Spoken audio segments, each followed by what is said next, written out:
Bienvenidos a este espacio, donde las sombras cobran vida y lo inexplicable se convierte en relato. Déjanos en los comentarios desde donde nos estás escuchando. Sin más que decir, empecemos.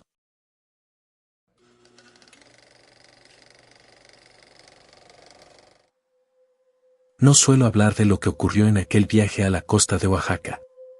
Han pasado más de 15 años, pero la sensación que me dejó sigue ahí, agazapada en la memoria. Fue durante unas vacaciones de verano, cuando todavía tenía la costumbre de buscar lugares poco concurridos, playas alejadas de las rutas turísticas, con la idea de desconectarme de todo. Esa vez viajé solo. No era que buscara aislarme por completo, pero había terminado una relación complicada y sentía la necesidad de estar lejos de las opiniones y las miradas conocidas. Un amigo de la universidad me había hablado de un pueblo pequeño, San Lucas del Mar, a unas horas de Puerto Escondido. Me dijo que el sitio era tranquilo, con pocas casas, un muelle pesquero y un par de hoteles que apenas sobrevivían gracias a los visitantes que llegaban en temporada alta. Lo describió como un lugar donde el tiempo pasaba más lento, con playas limpias y un mar que, según él, cambiaba de humor de un momento a otro. Eso fue lo que me atrajo, la idea de estar en un sitio casi intacto, donde pudiera caminar sin toparme con grupos de turistas tomando fotos en cada esquina. Llegué al pueblo en un autobús viejo que parecía sostenerse más por costumbre que por mecánica. El camino era serpenteante y, conforme descendíamos hacia la costa, el aire se volvía más húmedo y denso. Desde la ventanilla veía casas de madera, techos de lámina, huertos improvisados y niños jugando cerca de los caminos de tierra. Cuando el conductor anunció la última parada, bajé con mi mochila y sentí el golpe del calor. No había estación de autobuses, solo una pequeña tienda donde un hombre mayor vendía refrescos y cigarros. Pregunté por alojamiento y me indicaron un hotel cerca de la playa, aunque usó la palabra hotel con una sonrisa irónica, como si quisiera advertirme de que no esperara mucho. El lugar se llamaba Hotel Costa Azul. Tenía una fachada pintada con un azul que ya se había rendido ante el sol y la sal, y una recepción pequeña atendida por una mujer que parecía cansada incluso antes de hablar. Me dio la llave de un cuarto en la planta alta, con una ventana que daba hacia el mar. No era gran cosa, una cama dura, un ventilador que apenas giraba y paredes con manchas de humedad. Pero el sonido constante de las olas me convenció de que era suficiente para esos días. Esa primera tarde salí a recorrer el pueblo. El muelle estaba casi vacío, solo un par de pescadores remendando redes y un niño sentado al borde, dejando que sus pies colgaran sobre el agua. Caminé por la playa, sintiendo como la arena caliente se pegaba a mis pies. No había más que algunas palapas abandonadas y, a lo lejos, una construcción grande, de varios pisos, que destacaba sobre el resto de las casas bajas. Pregunté a un hombre que vendía cocos y me dijo que había sido el Gran Hotel Pacífico, un lugar famoso en los años 70, cuando San Lucas recibía a viajeros de todo el país. Según él, cerró de golpe después de un incidente del que pocos querían hablar, y desde entonces nadie se había atrevido a invertir en su rehabilitación. La curiosidad me hizo acercarme. El edificio estaba rodeado por una cerca oxidada y la pintura se caía en escamas. Las ventanas sin vidrios parecían mirillas oscuras, y el viento hacía crujir puertas que ya no tenían cerraduras.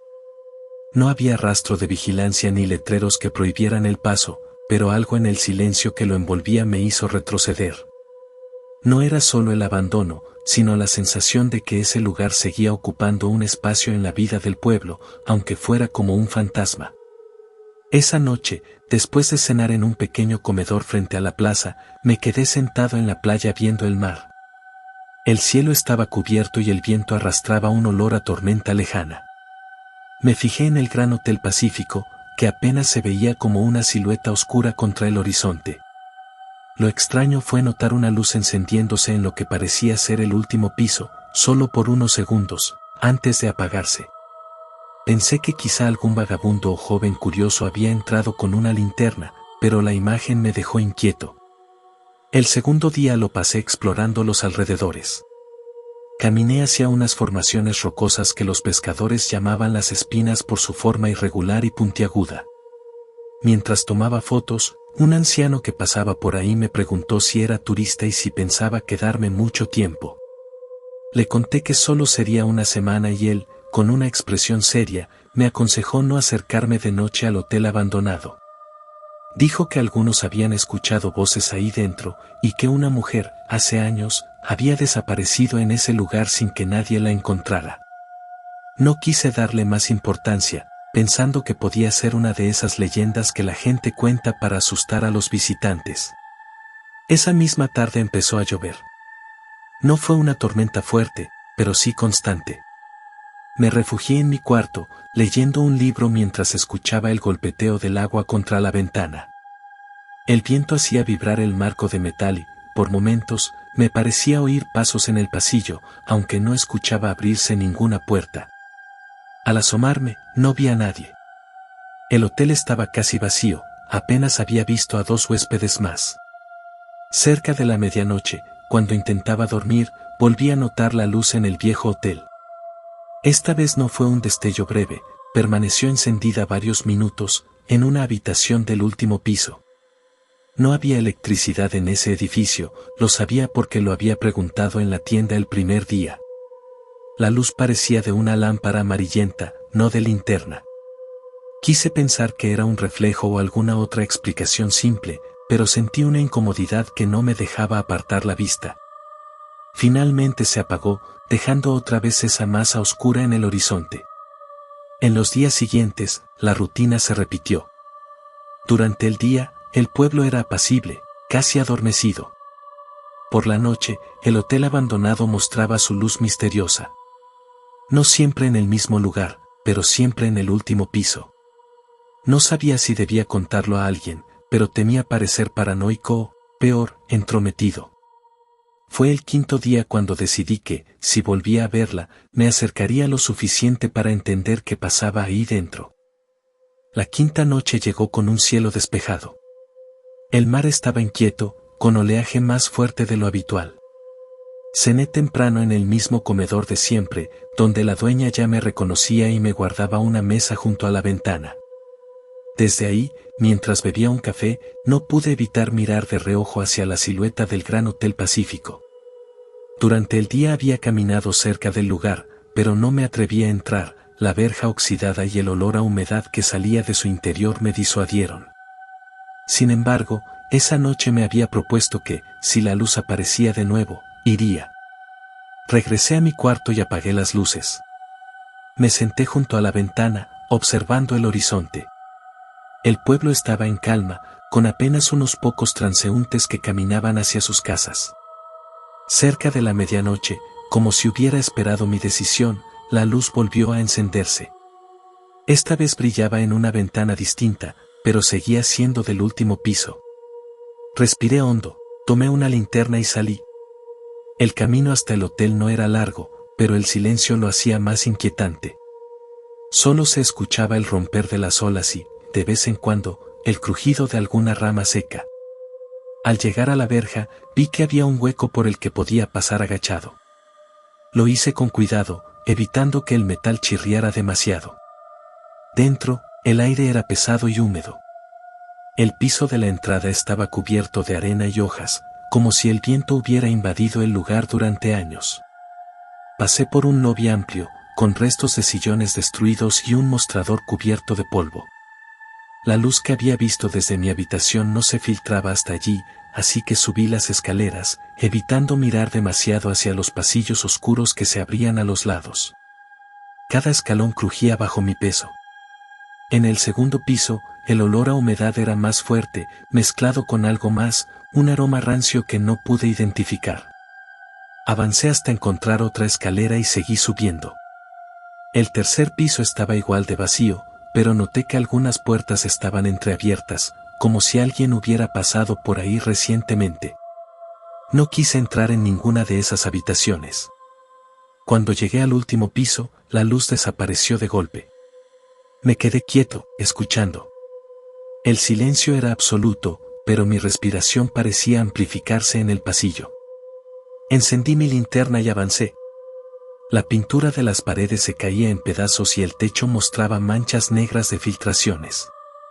En la penumbra, algo llamó mi atención. Una puerta al final del pasillo estaba entornada, y parecía que por debajo salía un leve resplandor, como si todavía quedara una lámpara encendida dentro.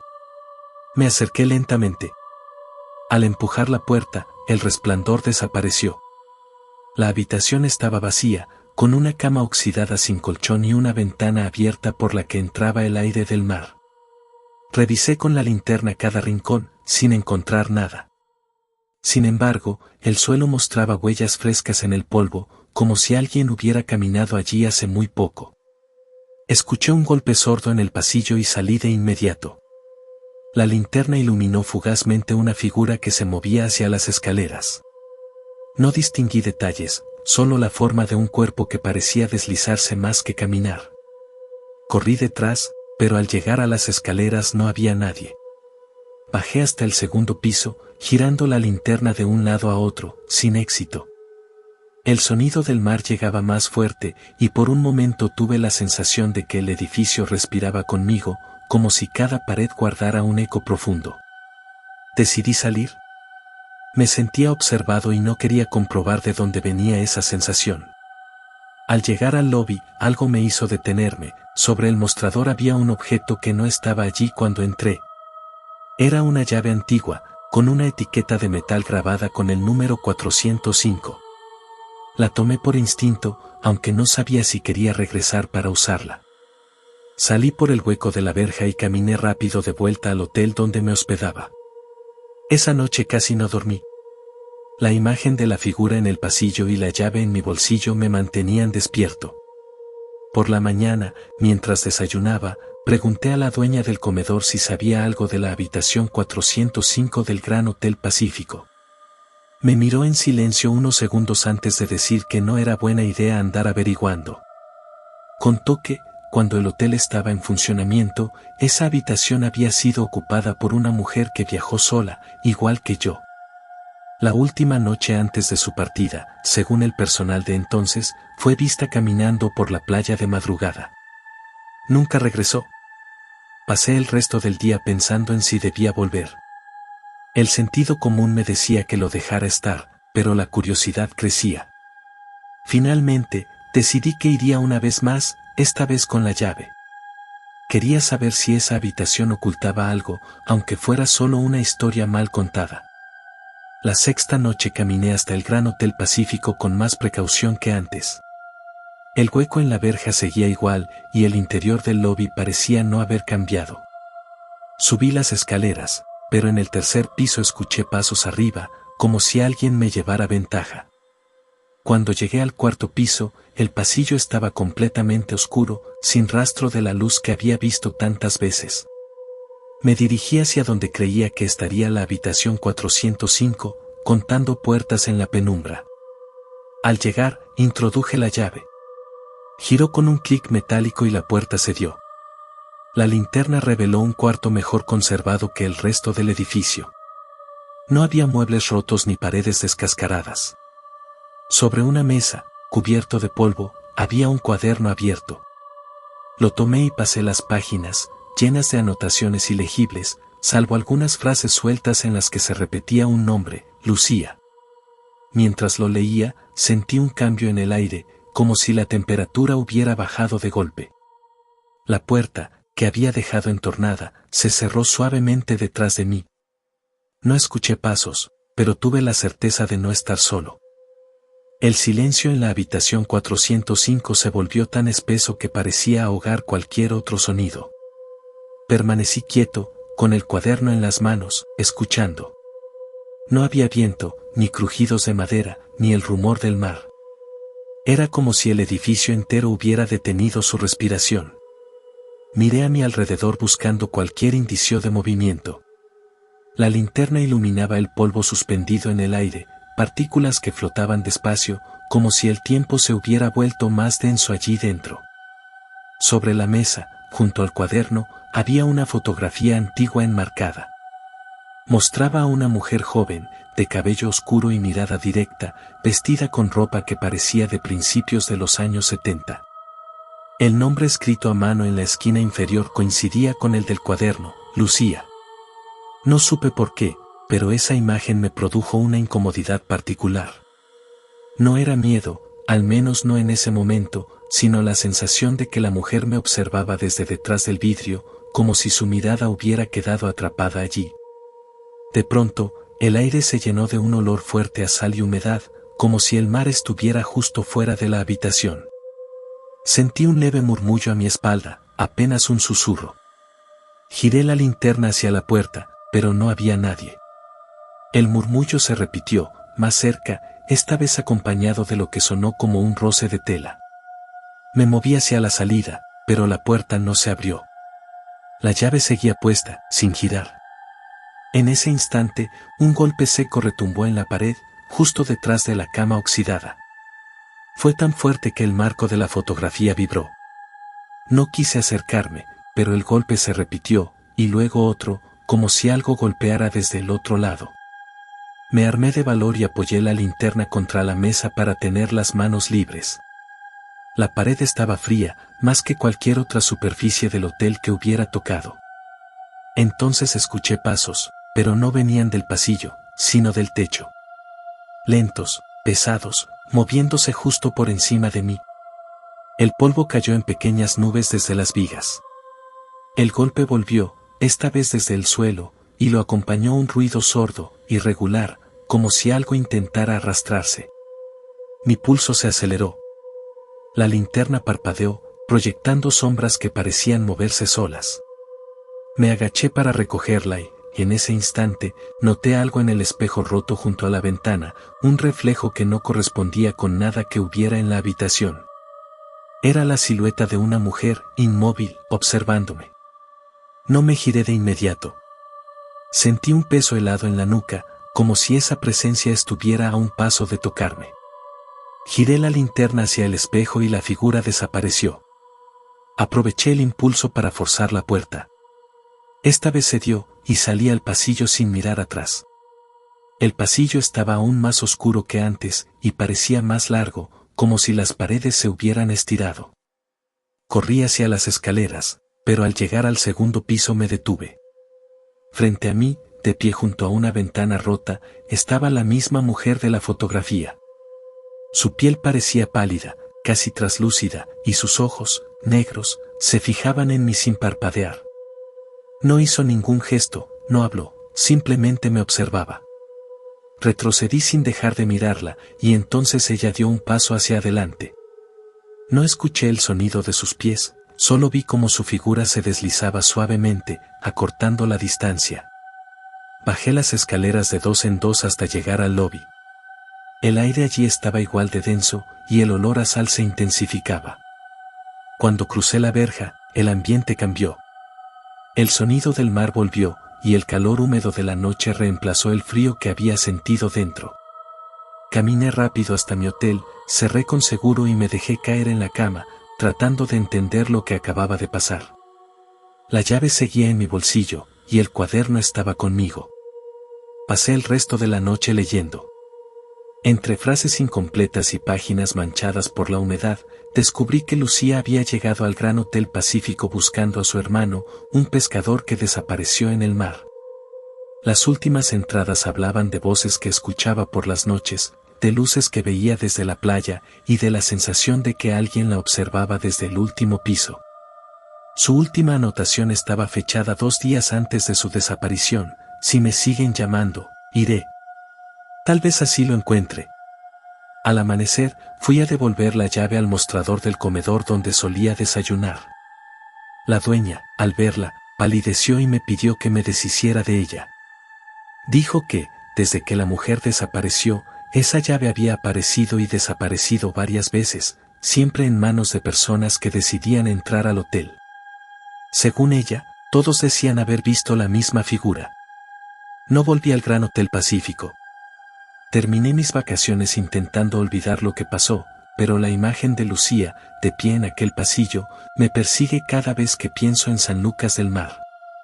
No sé si su historia se quedó atrapada entre esas paredes, o si simplemente decidió no irse. Lo único que sé es que, desde entonces, cada vez que busco un lugar para descansar, evito cualquier sitio donde las luces se enciendan solas en medio de la noche.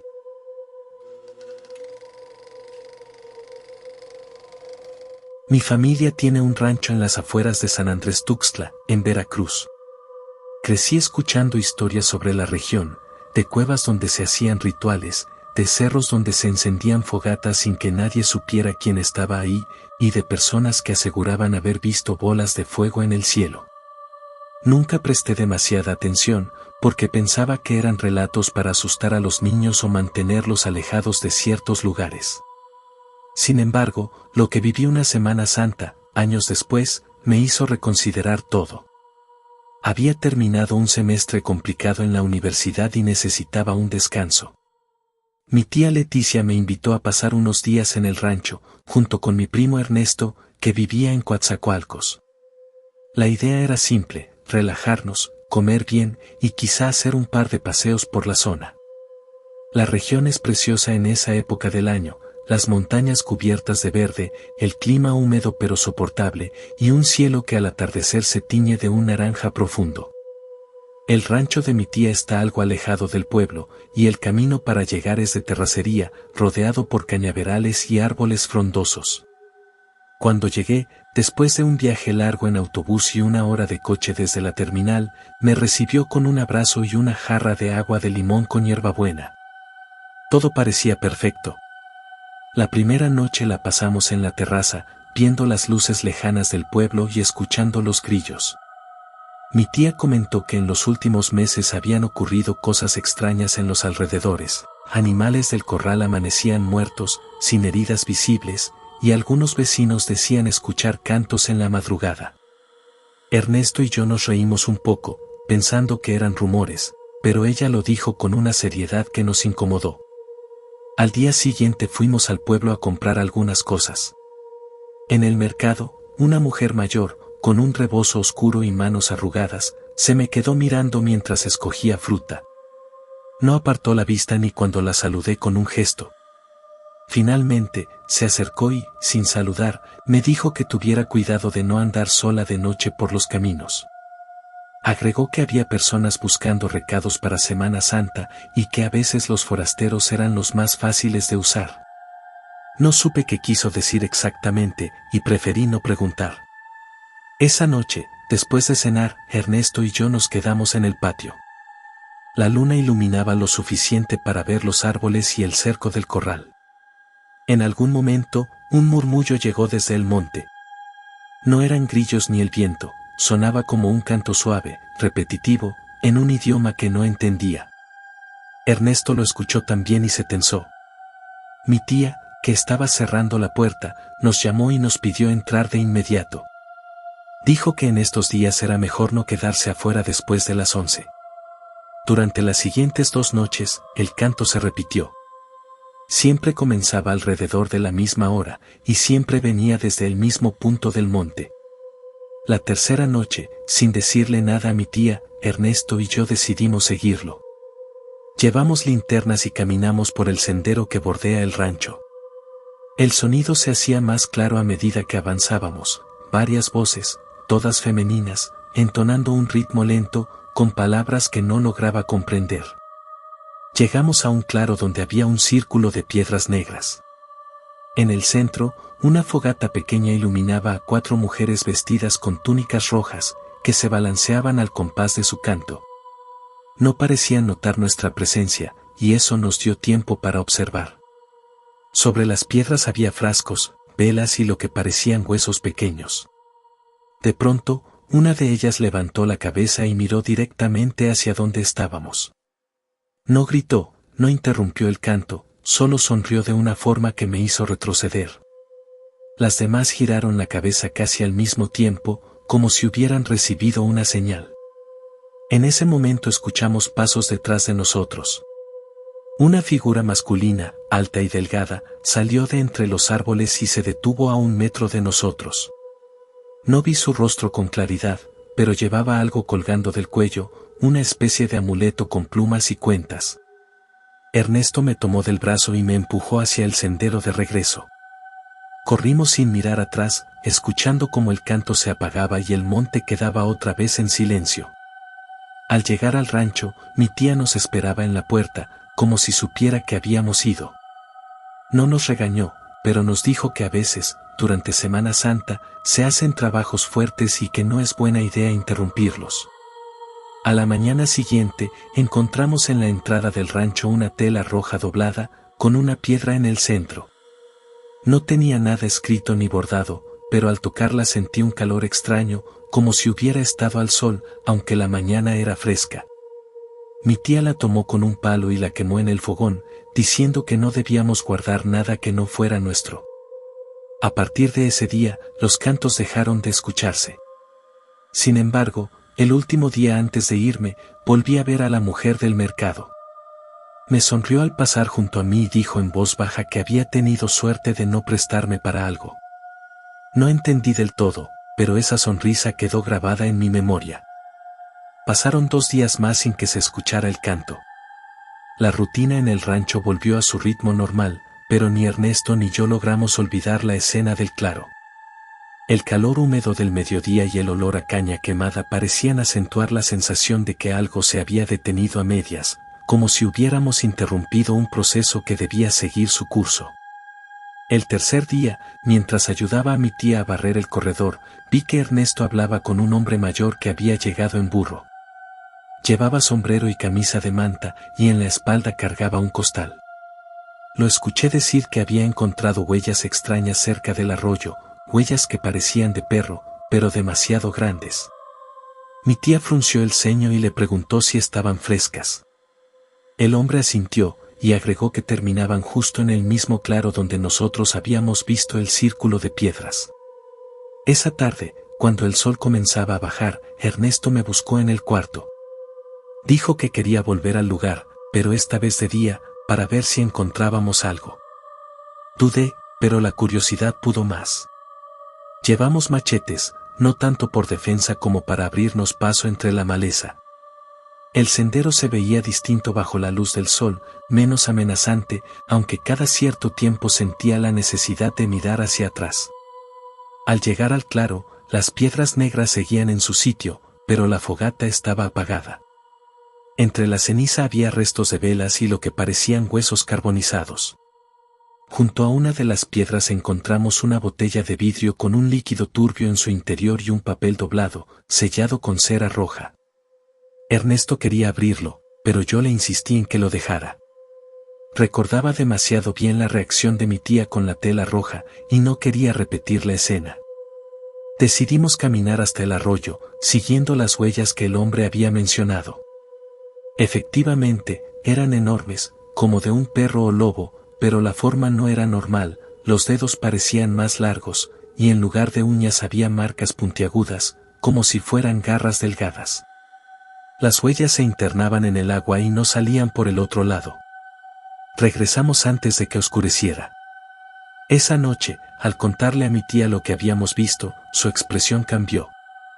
Dijo que algunas personas de la región trabajaban con compañeros para ciertos rituales, y que esos compañeros no siempre eran humanos.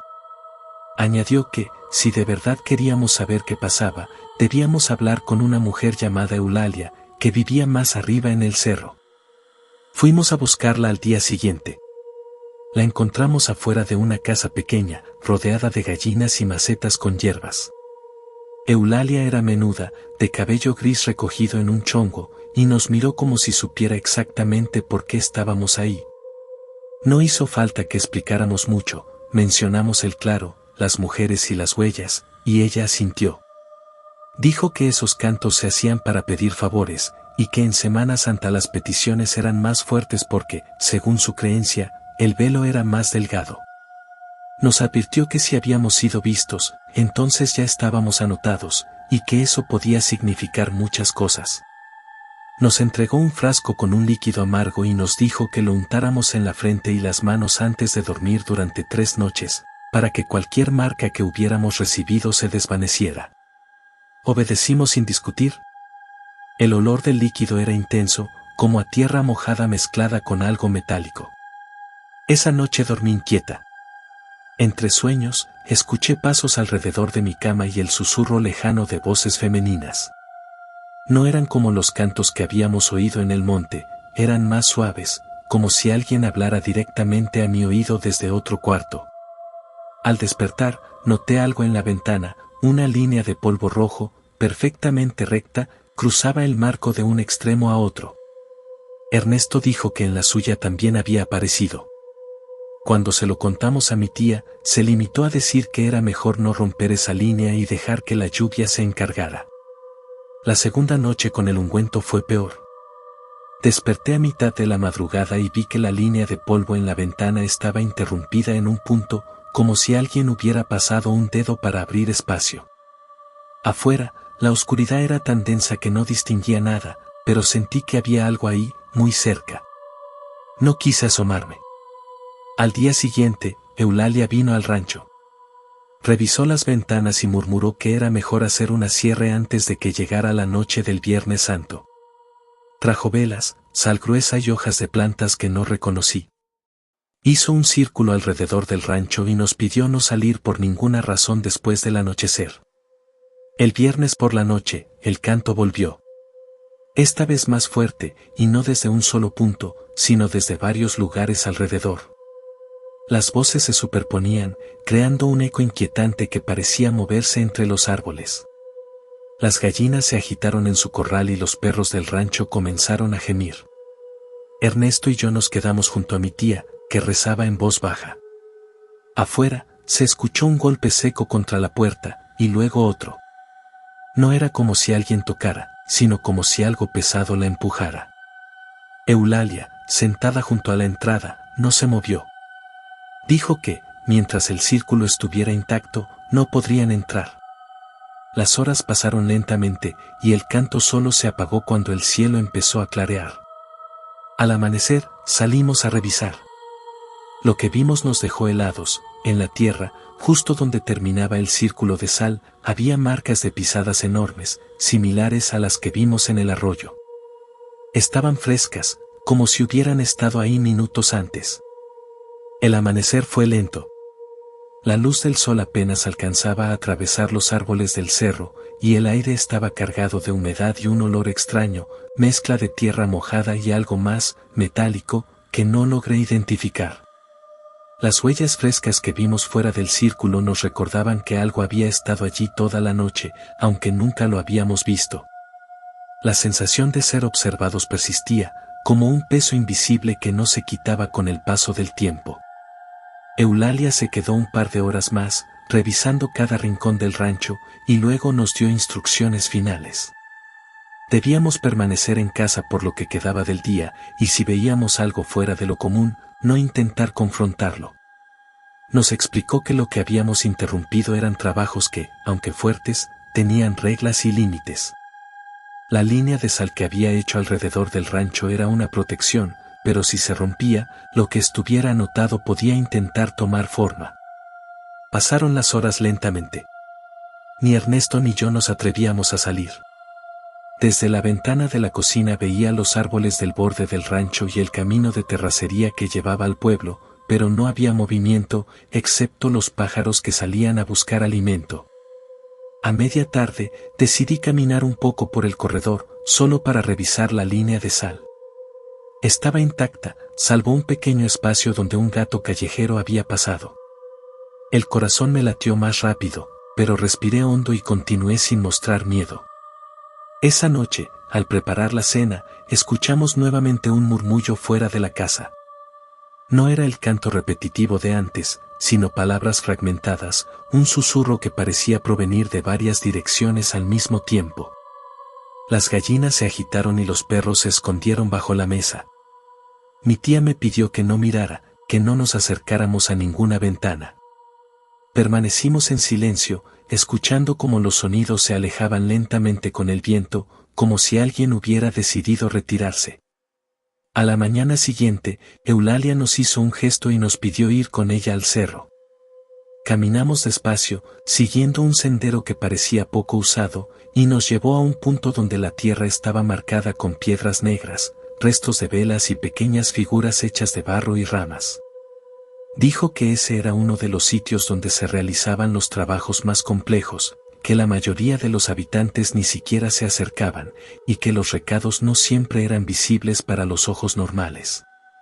Nos explicó que lo que habíamos presenciado la noche anterior había sido una especie de prueba o advertencia de los practicantes, que, al vernos, habían decidido no involucrarnos directamente, pero que nuestras presencias habían dejado una marca que solo podría eliminarse con rituales específicos.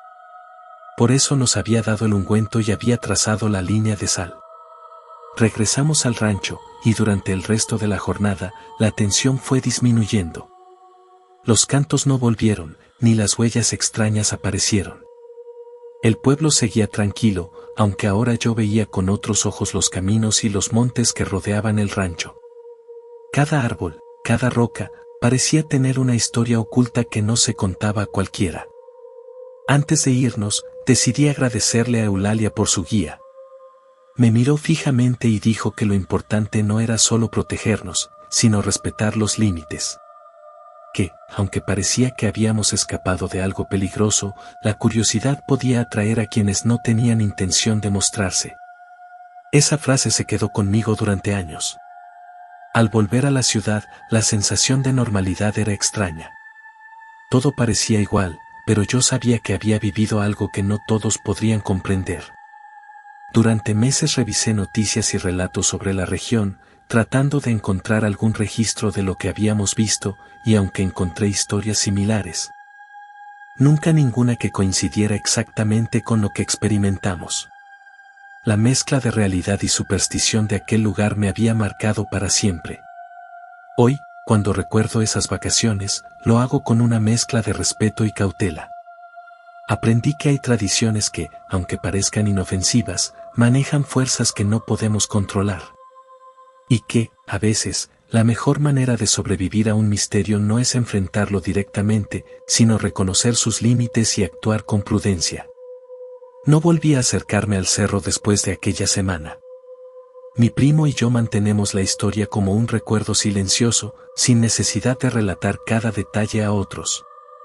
Solo sé que, en algún lugar entre las montañas de San Andrés Tuxtla, los cantos y los círculos de piedras siguen existiendo, y que no todos los visitantes deberían cruzarse con ellos.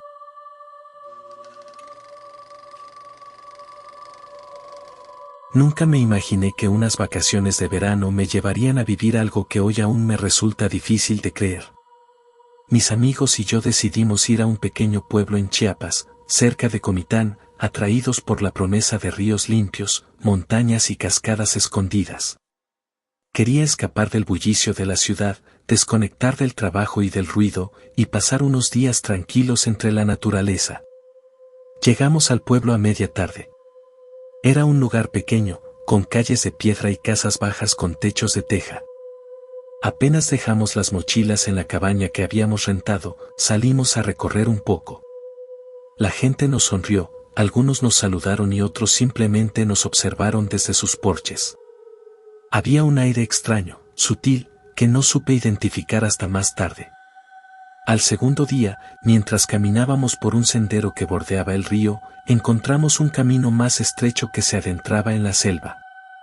Decidimos seguirlo, motivados por la curiosidad. Tras unos 20 minutos, llegamos a un claro amplio, rodeado por árboles altos y frondosos. Allí, en medio de la luz que se filtraba entre las hojas, vimos un círculo de piedras y figuras humanas vestidas con túnicas oscuras. No había fuego, pero las personas estaban organizadas en una especie de patrón y hablaban en un susurro coordinado. Mi primera reacción fue retroceder, pero uno de mis amigos señaló algo que nos hizo avanzar con cuidado. Al centro del círculo había un pedestal con un objeto que parecía un relicario antiguo. Las figuras no parecían notar nuestra presencia, o tal vez no nos consideraban una amenaza. De alguna manera, su concentración era absoluta. El aire estaba cargado, con un aroma fuerte y penetrante, mezcla de hierbas secas y humo apagado. Los sonidos de la selva desaparecieron, ni aves, ni insectos, solo el murmullo coordinado de los participantes. Uno de mis amigos intentó tomar fotos con su teléfono, y al hacerlo, una figura giró la cabeza lentamente en nuestra dirección. No hizo ningún gesto, solo nos observó con lo que parecía una atención intensa y penetrante. Retrocedimos sin hacer ruido, y al internarnos en la selva, escuché un crujido detrás de nosotros. No era un paso normal, el sonido se repetía, irregular, pero constante, como si alguien nos siguiera. Giré un poco, y vi entre los árboles un movimiento que desapareció al instante. Fue suficiente para que corriéramos sin mirar atrás hasta llegar al sendero principal. Al regresar al pueblo, decidimos no comentar lo que habíamos visto. Sin embargo, esa misma noche, mientras cenábamos en una pequeña fonda, un hombre mayor se nos acercó. Vestía ropa sencilla y nos miró con expresión seria. Sin preguntar nada, nos dijo que debíamos tener cuidado con ciertos lugares del monte, que había personas que practicaban rituales antiguos y que no siempre los forasteros eran bienvenidos. Su advertencia coincidía exactamente con lo que habíamos presenciado, pero nadie nos ofreció más detalles.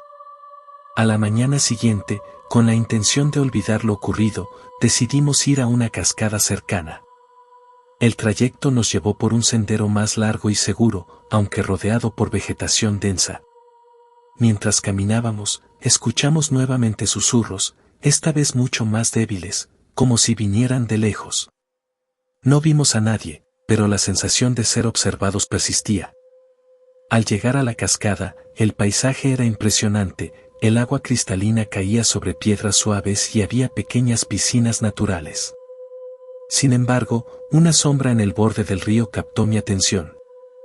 Parecía una persona, de pie, inmóvil, observándonos desde la distancia.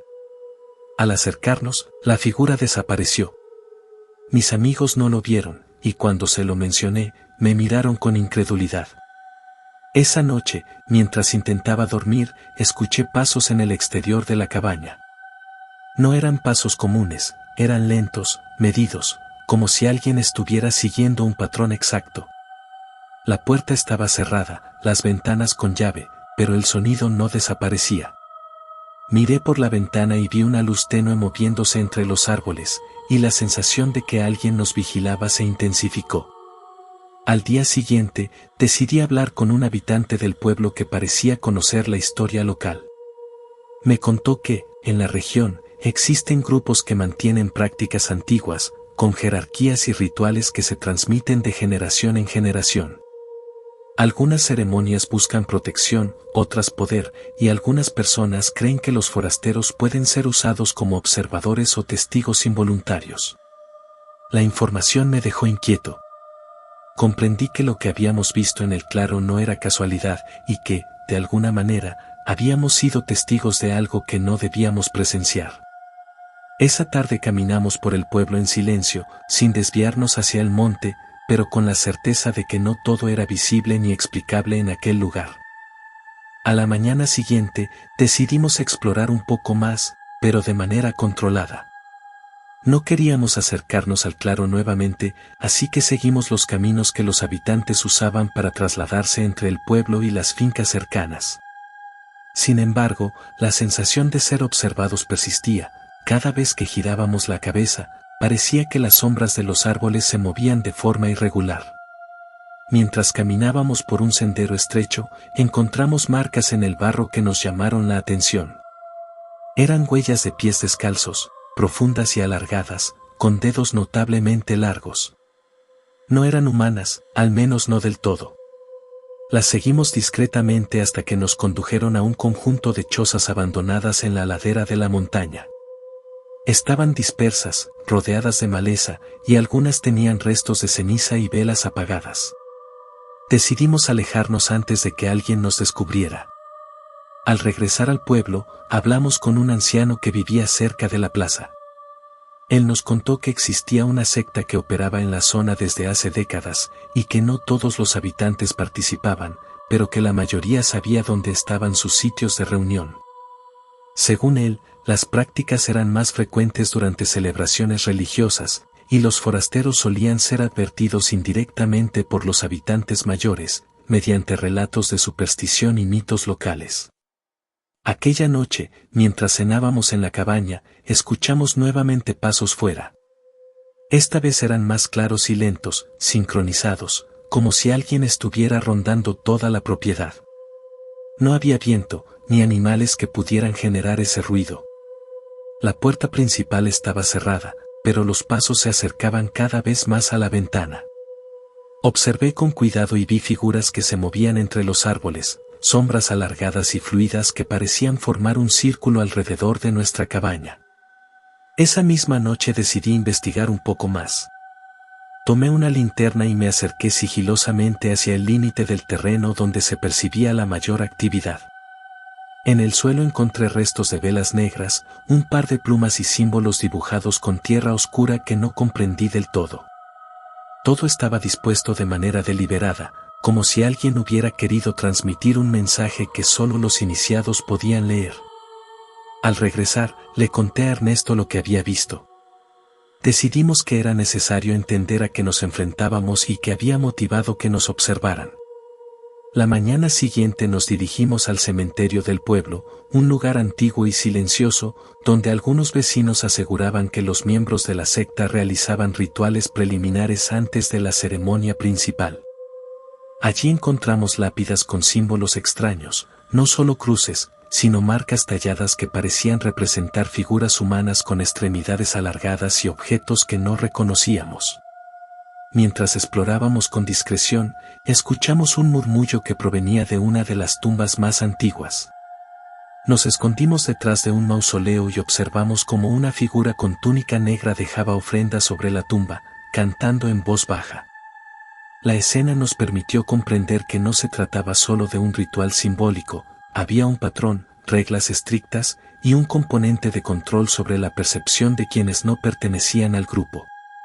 Decidimos que era hora de hablar con alguien que tuviera conocimiento directo, pero que no participara en la secta. Un vecino nos indicó la casa de su tío, un hombre mayor que había vivido toda su vida en el pueblo y había observado los rituales durante décadas. Nos recibió con precaución, pero accedió a hablar. Contó que los miembros de la secta tenían jerarquías, y que sus rituales buscaban obtener presencias, una forma de influencia sobre quienes no formaban parte de ellos. Según su relato, los forasteros eran utilizados como testigos indirectos, observarlos o hacer que se sintieran vigilados reforzaba el poder del grupo. Aquella noche, mientras intentábamos dormir, los susurros y pasos volvieron, pero esta vez se mezclaban con un frío intenso que recorría la cabaña. La sensación de ser estudiados era más clara que nunca. Decidimos permanecer juntos, conscientes de que la curiosidad nos había puesto en una situación peligrosa. Durante horas, no escuchamos nada más, y cuando finalmente el silencio llegó, sentimos que habíamos sobrevivido a algo que no comprendíamos completamente. Al día siguiente, en un último intento por entender lo que habíamos visto, regresamos al sendero cercano al claro, pero esta vez solo observamos a distancia. Vimos como varias figuras se reunían, formando un círculo alrededor de piedras y velas encendidas, y cómo realizaban movimientos coordinados y repetitivos. Comprendimos que estos rituales no eran espontáneos, sino planeados, y que habían sucedido ante nuestros ojos sin que participáramos, y sin que ellos nos percibieran como amenaza directa. Decidimos que lo mejor era alejarnos del lugar y abandonar la zona antes de que oscureciera. El pueblo nos parecía tranquilo a plena luz del día, pero las sombras y el recuerdo de los rituales permanecían con nosotros. Mientras nos alejábamos, juré que no volvería a acercarme a ningún sendero apartado ni a ningún lugar donde los límites de lo visible y lo oculto fueran tan difusos. Esa tarde decidimos irnos antes de que cayera la noche. El sendero que nos había llevado al claro nos parecía ahora más largo y angosto, y cada sombra que proyectaban los árboles nos hacía dudar de cada paso. Mientras caminábamos, escuchamos nuevamente susurros, pero esta vez eran más claros y cercanos, como si alguien nos siguiera desde los bordes de la selva. Cada crujido de rama bajo nuestros pies nos hacía girar la cabeza, esperando ver algo que nunca aparecía. Al llegar a la entrada del pueblo, la sensación de vigilancia no desapareció. Los habitantes nos observaban desde los porches y ventanas, algunos con curiosidad, otros con una mezcla de advertencia y desaprobación. El anciano que nos había hablado la primera noche nos miró y, sin decir palabra, nos hizo un gesto con la mano indicando que siguiéramos nuestro camino. Parecía una señal de que, de alguna manera, habíamos logrado salir sin provocar conflicto. Esa noche, en la cabaña, reflexionamos sobre lo que habíamos presenciado. Los rituales, los símbolos, las huellas, los susurros, todo parecía formar parte de un sistema de control y poder que escapaba a nuestra comprensión. Entendimos que los miembros de la secta operaban en los límites de lo visible, haciendo uso de lo desconocido para mantener su influencia sobre el entorno y sobre quienes no participaban. La idea de que habíamos sido observados como testigos involuntarios nos dejó una mezcla de temor y fascinación. A la mañana siguiente, decidimos documentar lo que habíamos visto. Anotamos los símbolos, dibujamos las posiciones de las piedras y velas, y registramos los patrones de las huellas y de los movimientos que habíamos observado. Queríamos dejar constancia de la experiencia, aunque sabíamos que pocos podrían comprenderla. Sin embargo, al revisar nuestras notas, notamos algo inquietante. Algunas marcas y símbolos que habíamos dibujado parecían cambiar ligeramente cada vez que las mirábamos, como si se movieran o se alteraran con el tiempo. Intentamos buscar referencias en libros y artículos sobre prácticas antiguas de la región, pero la información era limitada y fragmentaria. Encontramos relatos de grupos secretos, de ceremonias que incluían símbolos y cantos que habían sobrevivido de manera oral, y de advertencias a los forasteros, pero nada que coincidiera exactamente con nuestra experiencia. Comprendimos que habíamos presenciado algo que existía fuera del registro común, una práctica que se transmitía de manera discreta y cuyo conocimiento estaba reservado para quienes habían sido iniciados o entrenados. Esa noche, mientras preparábamos nuestras mochilas para salir del pueblo, escuchamos nuevamente un sonido extraño. Era un susurro bajo y sostenido, como un cántico distante, mezclado con pasos muy leves que recorrían los alrededores de la cabaña. Nos quedamos quietos, escuchando, y después de unos minutos, todo se detuvo. Nadie apareció, y no encontramos rastros que indicaran la presencia de alguien cerca. La sensación de que algo nos había observado persistió, pero sabíamos que era hora de marcharnos. Durante el viaje de regreso, en silencio, cada uno de nosotros procesaba lo ocurrido. La mezcla de fascinación y temor se combinaba con la certeza de que habíamos sido testigos de algo más grande que nosotros, y que la experiencia nos había marcado de manera irreversible. Cada sombra en la carretera, cada sonido de la selva, nos recordaba que no todo es visible, y que ciertas prácticas siguen existiendo fuera del alcance de la mayoría de las personas. Al volver a la ciudad, compartimos nuestra experiencia solo con un par de personas de confianza. Muchos se mostraron escépticos, otros interesados, pero ninguno pudo comprender plenamente lo que habíamos vivido. Con el tiempo, comprendí que algunas cosas están destinadas a permanecer como misterio: la certeza de haber sido observados, el conocimiento de que existen grupos que operan en los límites de lo visible, y la sensación de que, aunque nos alejamos, seguimos siendo parte de esa historia de alguna manera. Hoy, cuando recuerdo esas vacaciones, pienso en el sendero que nos llevó al claro, en las sombras y en los símbolos que vimos. Comprendo que la curiosidad nos llevó a un lugar donde la prudencia habría sido más recomendable, y que la línea que separa lo cotidiano de lo oculto puede ser más delgada de lo que imaginamos. Cada vez que escucho rumores de rituales secretos en zonas apartadas de México, siento una mezcla de respeto y precaución, y recuerdo que hay lugares donde los misterios siguen activos, invisibles pero presentes, siempre observando a quienes se atreven a acercarse.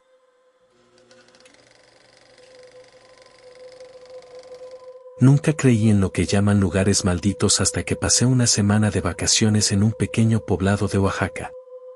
La idea era simple: alejarme del ruido de la ciudad, caminar entre senderos de montaña y disfrutar de la tranquilidad de un pueblo pintoresco. Llegué solo, cargando mi mochila y con la intención de descansar, sin imaginar que esa semana cambiaría mi manera de ver lo que se oculta detrás de la rutina cotidiana. El pueblo estaba enclavado entre montañas y cañadas, con casas bajas de adobe y techos de teja roja. Caminando por sus calles empedradas, noté que había pocos turistas. Los habitantes me saludaban con cordialidad, pero algunos me miraban con curiosidad o incluso cautela. Me dijeron que la zona era conocida por fenómenos extraños, pero todos los comentarios se hicieron con un tono de advertencia sutil, casi como si no quisieran darme demasiados detalles. Al primer día, después de instalarme en la cabaña que renté cerca del borde del pueblo, decidí explorar los alrededores. Un sendero llevaba hacia un mirador, y mientras subía, sentí que el viento se movía de manera irregular, como si pasara entre algo invisible. La sensación de ser observado fue inmediata, pero lo atribuí a la soledad del lugar y continué. Desde la cima, la vista era impresionante, las montañas se extendían hasta donde alcanzaba la vista, y el valle se perdía en la neblina matinal. A la segunda noche, mientras dormía, escuché pasos dentro de la cabaña. No había nadie más, y las ventanas estaban cerradas. Me levanté con cuidado y recorrí las habitaciones, sin encontrar nada. Sin embargo, una sensación extraña persistía, el aire se sentía más denso y el silencio más pesado. Me recosté nuevamente, intentando dormir, pero fue imposible ignorar la idea de que no estaba completamente solo. El tercer día decidí visitar un pequeño río cercano. Mientras caminaba entre la vegetación, noté que las piedras a lo largo del río estaban marcadas con pequeños símbolos tallados, que no entendía. No había rastro de habitantes, y la presencia del agua tranquila contrastaba con la inquietud que sentía. Me detuve a observar mejor y sentí un cambio repentino en la temperatura. De pronto, el aire se volvió frío, como si un muro invisible rodeara el área. Al caer la tarde, regresé a la cabaña y mientras preparaba la cena, escuché un murmullo que parecía provenir de fuera. No eran voces claras, solo un zumbido persistente, como si alguien hablara lejos pero directamente a mi oído. Intenté ignorarlo, pero la sensación de que alguien me observaba se intensificó. Decidí salir con cuidado y vi, a unos metros entre los árboles, una figura femenina que parecía flotante. No podía distinguir su rostro, solo un contorno blanco y difuso. Cuando intenté acercarme, desapareció de inmediato. Esa noche, mientras intentaba dormir, la aparición regresó. Esta vez no se limitó a mirarme, sentí un toque frío en el hombro, y un murmullo apenas audible, como un nombre susurrado. Me levanté y recorrí la cabaña, pero no había rastros. El miedo se mezclaba con una curiosidad incómoda. Quería entender qué estaba pasando, pero cada intento por acercarme aumentaba la sensación de peligro. Al día siguiente, hablé con el dueño de la cabaña, un hombre mayor que vivía en el pueblo desde joven. Me contó que la zona había sido escenario de desapariciones y fenómenos inexplicables durante décadas. Según él, algunas de las apariciones estaban relacionadas con antiguos rituales indígenas y con personas que habían perdido la vida cerca de ríos y montañas. No era información detallada, pero bastó para comprender que lo que veía no era una simple ilusión. Decidí caminar hacia un sendero menos transitado, siguiendo el río hasta una cascada pequeña. Allí encontré piedras colocadas en círculos, algunas con restos de velas apagadas y ramitas quemadas. El aire era más frío que antes y sentí nuevamente la presencia de algo que no podía ver. Mientras avanzaba con cautela, percibí un susurro que parecía guiarme hacia un claro más profundo y una sombra blanca que se movía entre los árboles. No era humana y tampoco era del todo intangible, parecía flotar pero con un propósito, como si me esperara. Al regresar a la cabaña, revisé lo que había anotado en un cuaderno, marcas en las piedras, símbolos tallados y descripciones de la sombra. Quería entender, aunque sabía que la investigación era limitada. Esa noche, escuché nuevamente pasos dentro de la cabaña. No había nadie más, pero las huellas en el piso eran visibles y frescas. Un frío intenso recorrió la habitación y la sensación de que algo me observaba se volvió innegable. Al despertar, el sol iluminaba el valle, pero la sensación de lo sobrenatural permanecía. Decidí que debía encontrar a alguien con conocimiento de los sucesos, alguien que pudiera explicarme lo que estaba ocurriendo y la relación con las apariciones del río y las montañas. Así comencé a buscar relatos locales, antiguos y modernos, tratando de unir los fragmentos de información para entender por qué esos sucesos parecían repetirse durante tantos años y cómo estaban conectados con la energía del lugar. Al día siguiente decidí que necesitaba información más concreta.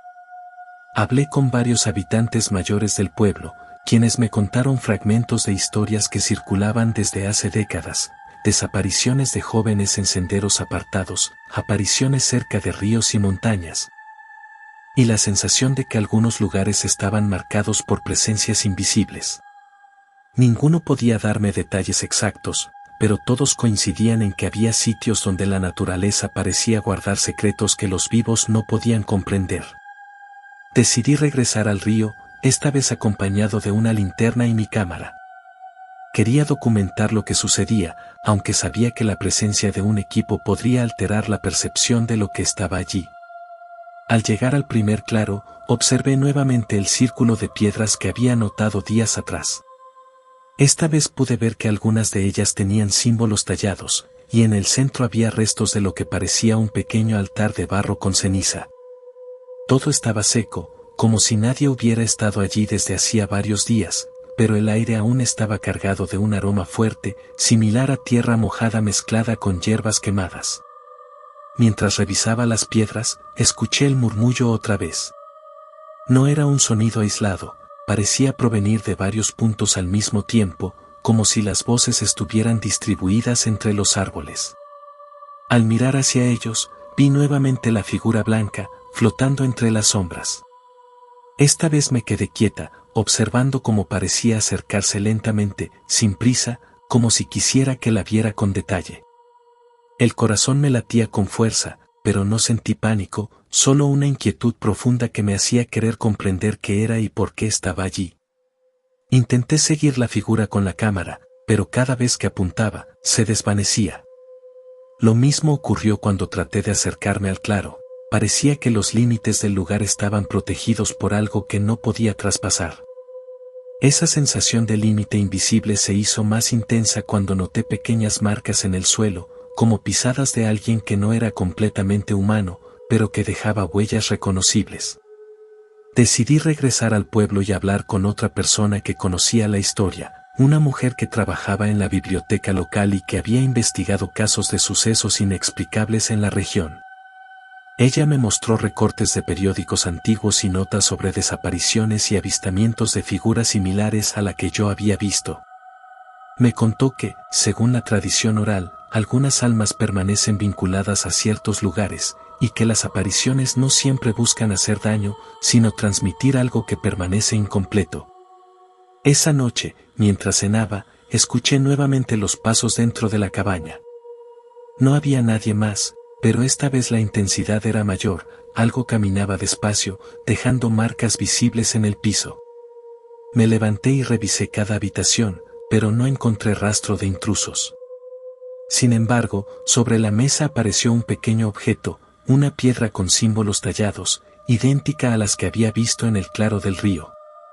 Nunca la había llevado conmigo, lo que me hizo entender que no todo estaba bajo mi control.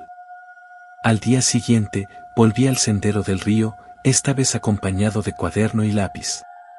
Empecé a dibujar los símbolos y marcas, tratando de encontrar patrones. Me percaté de que algunas piedras formaban líneas que apuntaban hacia la montaña y otras hacia un pequeño manantial escondido entre la vegetación.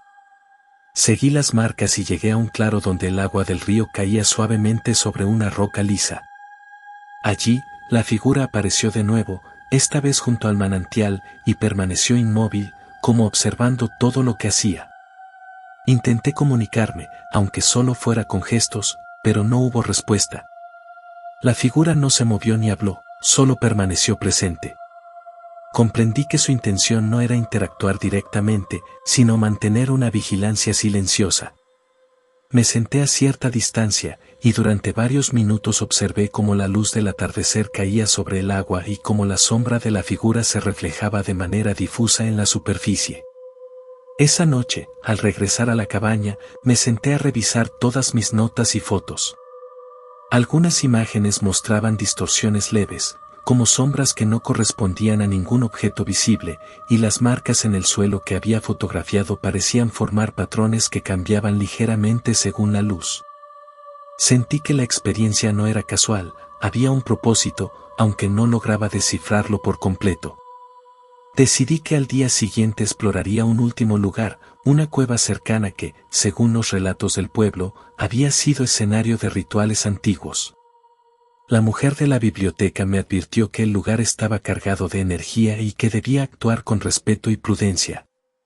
Preparé linterna, cámara y cuaderno, consciente de que podría encontrar algo que explicara parcialmente lo ocurrido, pero también de que la experiencia podía ser más intensa de lo que imaginaba. A la mañana siguiente, me levanté antes del amanecer con la intención de visitar la cueva que la mujer de la biblioteca me había recomendado. El sendero era estrecho y estaba cubierto de hojas húmedas. Cada crujido bajo mis botas parecía amplificado en la quietud del bosque. Sentía una mezcla de curiosidad y tensión, consciente de que algo invisible me observaba mientras avanzaba. Cuando llegué a la entrada de la cueva, el aire cambió de inmediato. Era más denso, más frío, y un olor a humedad mezclado con tierra quemada me recibió. La luz de mi linterna apenas alcanzaba a iluminar los primeros metros. Las paredes estaban cubiertas de símbolos tallados que parecían repetirse, formando patrones que recordaban las marcas de piedras del río. Avancé con cautela, tomando notas y fotografías, mientras sentía una presencia que no me dejaba sola. En el interior, encontré un pequeño altar improvisado, con piedras negras, velas apagadas y restos de ceniza. Al observar más de cerca, noté que algunas piedras tenían grabados símbolos que no había visto antes. Sentí un escalofrío al comprender que los símbolos de la cueva, los del río y los que aparecían en las huellas que había registrado, estaban conectados. Todo parecía parte de un mismo patrón, un mensaje que no lograba descifrar completamente. Mientras intentaba registrar los símbolos, escuché nuevamente el susurro que había acompañado mis días en el pueblo. Esta vez era más cercano, más claro, y parecía provenir desde el fondo de la cueva. Avancé lentamente, siguiendo el sonido, y fue entonces cuando la figura blanca apareció. Se encontraba más definida que antes, con contornos que delineaban un cuerpo femenino. No avanzó hacia mí, pero su presencia llenó todo el espacio de un silencio pesado y casi tangible. Intenté comunicarme con gestos, como había hecho antes, pero no hubo respuesta. De pronto, percibí un movimiento a mi izquierda, otra sombra emergió de las paredes, más difusa, y parecía proyectar un reflejo sobre las piedras del altar. En ese instante comprendí que la figura no era única, el lugar estaba habitado por múltiples presencias, todas observando, algunas estáticas, otras en movimiento sutil. Como si quisieran que yo entendiera algo sin decir palabra. Me acerqué al altar y tomé nota de cada detalle. Fue entonces cuando noté algo que me heló la sangre. Una de las piedras del altar tenía mi nombre escrito, con trazos imperfectos pero reconocibles. No podía haber estado allí antes, ni nadie más había entrado conmigo. Comprendí que no era solo observación, algo quería comunicarse conmigo, o dejarme una advertencia. Retrocedí unos pasos y la figura se movió ligeramente, como si señalara la salida. Decidí seguir esa indicación. Mientras regresaba al exterior, sentí como la temperatura volvía a subir y el aire se hacía más liviano. La sensación de presión desapareció, pero la impresión de que algo me había marcado permaneció. Afuera, la luz del sol comenzaba a iluminar el bosque y el canto de los pájaros volvió a llenar el aire. Todo parecía normal, aunque yo sabía que no lo era. De regreso en la cabaña, revisé mis notas y fotografías. Algunas imágenes mostraban distorsiones leves, sombras que no correspondían a ningún objeto visible, y los símbolos que había registrado parecían moverse ligeramente según el ángulo de la luz. La piedra con mi nombre había desaparecido, solo quedó la sensación de haber sido observada y de haber recibido un mensaje que aún no podía comprender. Esa tarde, hablé nuevamente con la mujer de la biblioteca. Me explicó que algunas apariciones no buscan daño directo, sino advertir o guiar a quienes se cruzan en ciertos lugares con energías particulares. Según ella, las presencias permanecen donde ocurrieron hechos importantes o donde la memoria de ciertos eventos permanece viva. Era una forma de comunicación entre el pasado y el presente, aunque no siempre comprensible para los vivos. Durante los días restantes de mi estancia, los sucesos se hicieron menos frecuentes. Aún sentía miradas cuando caminaba por el pueblo o al borde del río, pero la intensidad había disminuido. Comencé a notar patrones en las marcas y símbolos, y entendí que todo tenía un orden, aunque incompleto para mí. Al marcharme, dejé el pueblo con la certeza de que algo me había acompañado toda la semana y que esa presencia seguiría allí, silenciosa y atenta, mucho después de mi partida. Hoy, al recordar esas vacaciones, pienso en la figura, en los símbolos y en la sensación de ser observada. Comprendo que algunos lugares en México conservan memoria de lo que ocurrió allí, y que las apariciones no siempre son malintencionadas, sino manifestaciones de algo que permanece activo. Lo que viví me enseñó que la curiosidad puede acercarnos a lo desconocido, pero también que la prudencia es indispensable. Cada vez que paso cerca de ríos aislados o senderos solitarios, recuerdo el frío de la cueva, los símbolos y la figura que me observaba. Sé que esas vacaciones me marcaron para siempre y que hay secretos en la naturaleza y en la historia de los pueblos que no deben ser ignorados. Algunos misterios, pensé, no están para ser comprendidos del todo, sino para ser respetados.